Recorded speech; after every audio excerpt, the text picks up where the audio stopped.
3 weeks ago, Kaspa shipped the biggest upgrade in its history. Smart contracts on the fastest proof-of-work chain ever built. The price popped 10% and gave every cent of it back. Kaspa is down 86% from its peak. I posted about it at 1 cent. So let's have the honest conversation. A few of my best buys before I ever posted publicly. Bitcoin at 400, Ethereum at 16, Chainlink at 30 cents. And some of my most recent public calls. Tau at $8, Tibber at 2 cents, and Kaspa at 1 cent back in March of 2023. It ran to 20 cents, a 20x move at the peak. Today it trades under 3 cents. Most channels only replay their wins. On this one, we reopened the file. This is the honest state of Kaspa in 2026. Real quick, the next sleeping giant is already on my list. If you don't want to miss it, subscribe, and if honest rechecks like this are what you want more of, you know what to do. First, what Kaspa actually is. Because the design still matters, Bitcoin processes one block at a time. If two miners find blocks together, one gets thrown away. That waste is why Bitcoin is slow. Kaspa's answer is called a BlockDAG. Instead of a single chain, blocks form a directed graph, and the network keeps all of them. Parallel blocks don't get discarded, they get ordered by a consensus protocol called GHOSTDAG. The result, 10 blocks per second on full proof-of-work security, not a testnet number. Live on mainnet since the Crescendo upgrade in May of 2025, and the pedigree here is real. GHOSTDAG comes out of academic research by Jonathan Sampolinsky, whose earlier scaling work was cited in the original Ethereum white paper. This isn't a fork with a marketing budget, and the launch was as clean as they come. No pre-mine, no VC allocation, no team bag. Every single Kaspa in existence was mined into existence in public from block 1. That fair launch is a big part of why this community never left. Now the chart, because this is the part everyone feels. Kaspa went from fractions of a cent to 20 cents at the peak in mid-2024. Top 30 coin, BlockDAG was the narrative of the cycle. Then the market moved on. No hack, no rug, no team dumping on you because there is no team allocation to dump. Just rotation, attention went to AI tokens, then treasury companies, then whatever was next, and a chain whose entire value is belief, bled for 2 years straight, under 3 cents today. Down 86% from the top. Here's the uncomfortable part. Over those exact same 2 years, Kaspa never stopped shipping. That's what makes this different from the average dead chart. And it's why this video exists. Because the tech is great and the price is dead is either the setup for the best mispricing on the board or proof that the tech was never the thing being priced. Let me prove that shipping claim because I don't want you taking my word for it. May 2025, the Crescendo hard fork takes mainnet from 1 block per second to 10, a 10x throughput jump live with full proof of work security. September 2025, Kasplex launches a zero-knowledge EVM layer 2 on mainnet Ethereum-style smart contracts, settling on Kaspa. January 2026, a second EVM layer 2 Igra goes live with full Solidity support. And through all of it, the base layer kept running at speed. The network has processed billions of transactions in total. So no, this is not an abandoned chain. By shipping velocity, the last 18 months were the busiest in Kaspa's life. Which brings us to June 30th, 2026, 3 weeks ago. The one they'd been building toward for years. The Toccata hard fork, activated on mainnet June 30th, and this is a genuinely big deal technically. For its whole life, Kaspa has been a payments chain, fast, secure, and dumb in the smart contract sense, on purpose. Toccata changes that at the base layer. Covenants, which means transactions can now carry rules, spending conditions, multi-step logic, vaults, escrows, programmable wallets, enforced by the chain itself, native token support, KRC20 tokens issued directly on layer 1, no bolted on virtual machine required, zero knowledge verification opcodes. The chain can now verify cryptographic proofs natively, which is the plumbing that lets zero-knowledge rollups settle on Kaspa like they settle on Ethereum. And a new contract language called Silverscript, purpose-built for this system. Here's the honest framing, straight from the core developers. Toccata is the foundation, not the finished platform. The fully composable smart contract vision, what they call verifiable programs, is still future work. But make no mistake, the fastest proof-of-work chain in crypto just became programmable. That is not a small thing. So the obvious question, the market got exactly what it spent years asking for. What did it do with it? So what can you actually do with this concrete use cases? 1, payments for real this time.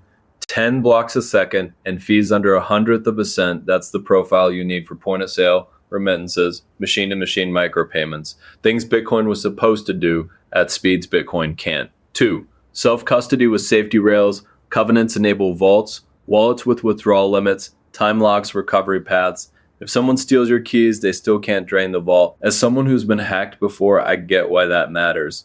3. Assets on layer 1. KRC, 20 tokens without a bolted-on virtual machine, stablecoins and tokenized assets writing proof-of-work security. And 4, zero-knowledge rollups that settle on Kaspa, Ethereum-style apps anchored to the fastest proof-of-work base layer in crypto. That's the potential. Fair launch sound money that can actually be used. Now, for the honest question, what did the market do with all of this? Here's what it did with it. On activation day, Kaspa popped about 10%, or roughly 2.8 cents to about 3.7. 3 weeks later, all of it gone, back under 2.9 cents. Sit with that. The single biggest technical milestone in this chain's history was worth a 10% candle for less than a month. So either the market is wrong about everything you just saw, or the market is telling us something about what actually drives this price today. And that is the most important number in this entire video. It's coming next. Here it is. The average fee on a Kaspa transaction is about 1/1000th of a cent. The network handles a few 100,000 real transactions a day.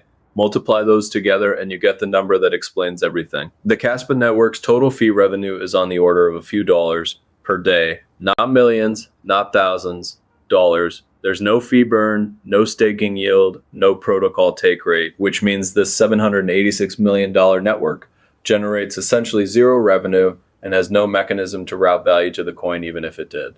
And the new smart contract economy, 3 weeks old, the layer 2s hold about $400,000 in total value, not million, thousand. Now, to be fair, Bitcoin bulls will tell you none of that matters, that a monetary asset is priced on belief in scarcity, not cash flow. And for Bitcoin, with institutional adoption, that argument has worked. But that's exactly the point. Strip away the tech, and holding Kaspa is a bet that it earns a monetary premium the way Bitcoin did.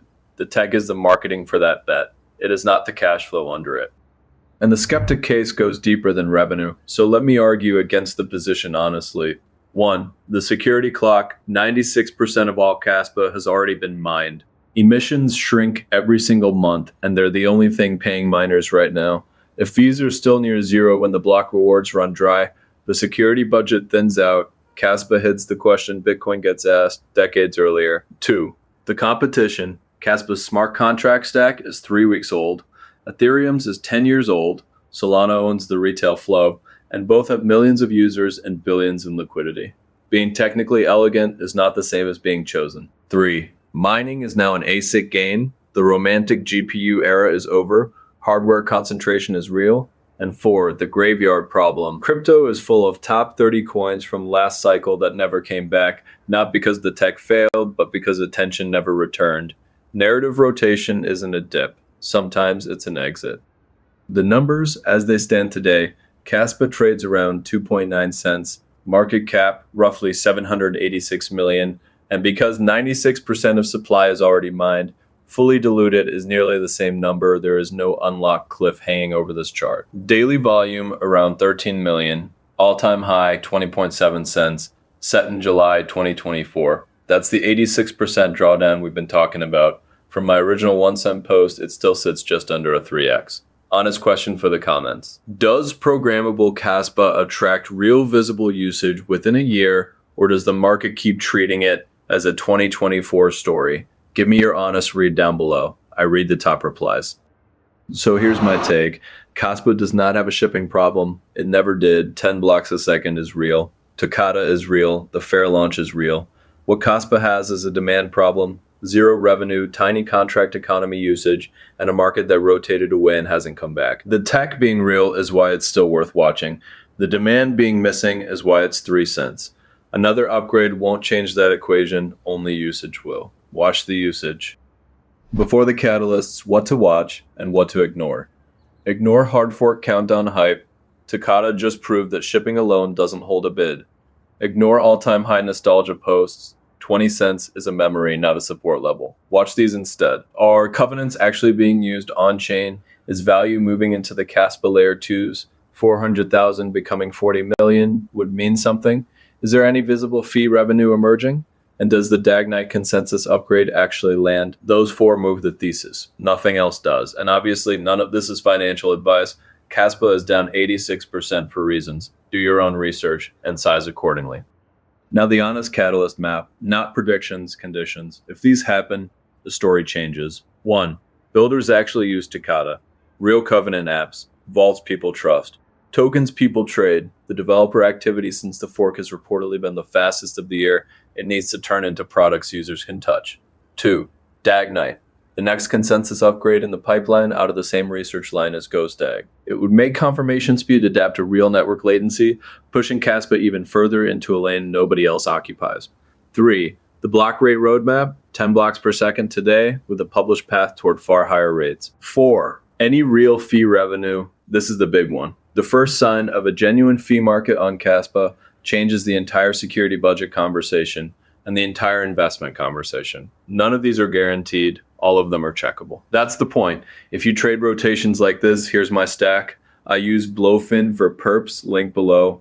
Cold storage on a ledger after my own MetaMask hack a few years ago. That one's not optional for me. TradingView for charts. Coin Tracker for taxes. All four are in the description. None of them cost you extra. So, the honest recap. The fastest proof of work chain in crypto just became programmable and the market shrugged. The tech is real, the revenue is not. The next chapter is decided by usage, not upgrades. That's the truth about my 1 cent call 3 years later. If you value research that rechecks its own wins, subscribe, follow me on X at CryptoSGiants. Real-time updates drop there first. Not financial advice. Do your own research. See you in the next one.